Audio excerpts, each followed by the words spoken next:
Hello, my name is Sigmund Freud, and I'm here to tell you about my theories. I'm going to be talking about the id, the ego, and the superego, and I will also be talking about psychosexual development. This baby girl currently has what is known as an id, not to be confused with an ID. You see, the id identifies her wants, and anything she wants, she will stop at nothing to acquire. So, say for example, she wanted to be fed. Well, she'll start crying until she gets fed. Or maybe she wants to go to the bathroom. She'll start crying until someone takes her to the bathroom. When you have the id, you have no concern for what anyone else thinks, and you only want what is right for yourself. And we have here an example of a prepubescent girl. At this point, she has developed an ego in addition to her id. But at this moment, the ego is very powerful.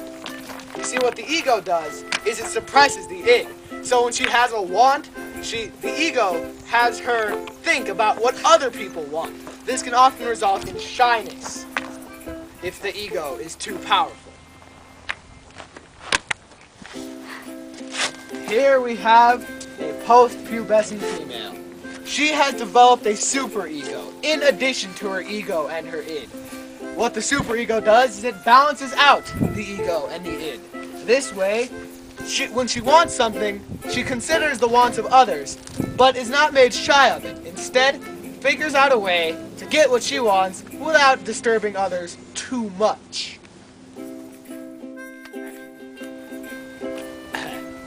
This baby is currently in what is known as the oral phase of his psychosexual development. That means he derives pleasure from things in his mouth. For example, his mother's teeth, or a delicious sippy cup, or food. This baby will soon enter what is known as the anal stage, and a rebellious toddler will start to hold in his feces for as long as he can. How the parents react to this will solely change what this baby acts like as an adult. If they don't mind that he's holding it in, he will hold it in for as long as he can. When he gets older, he will become anal retentive. And that means he will become very self-centered, and he will extremely want everything to go his way. But if they try too hard to make him go to the bathroom all the time, he'll become a very, very out there person and always be in everyone's faces and be somewhat hostile.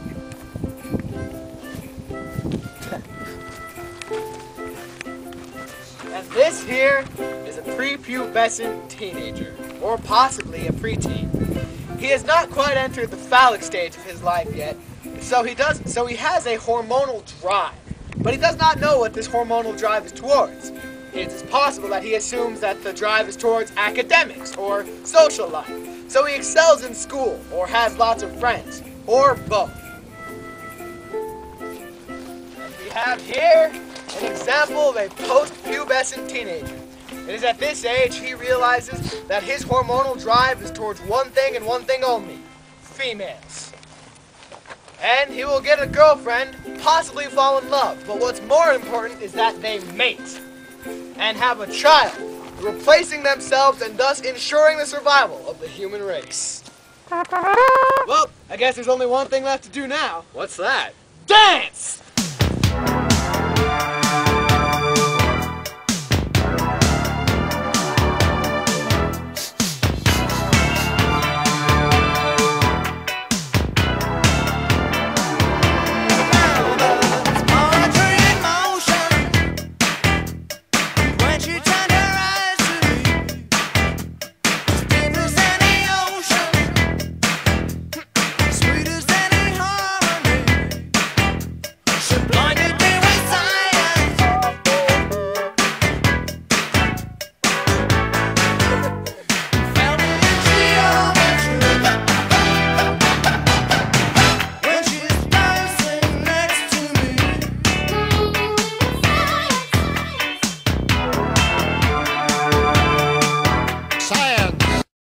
Well, it looks like we're done here.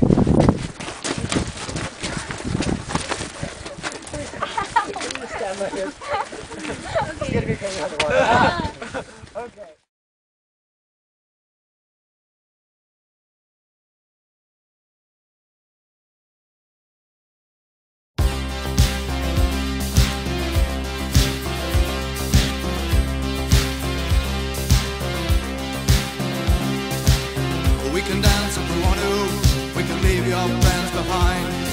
'cause your friends don't dance, and if they don't dance, well, they're no friends of mine. See, we can go where we want to, places they will never find, and we can act like we come from out of this world, leave the real one.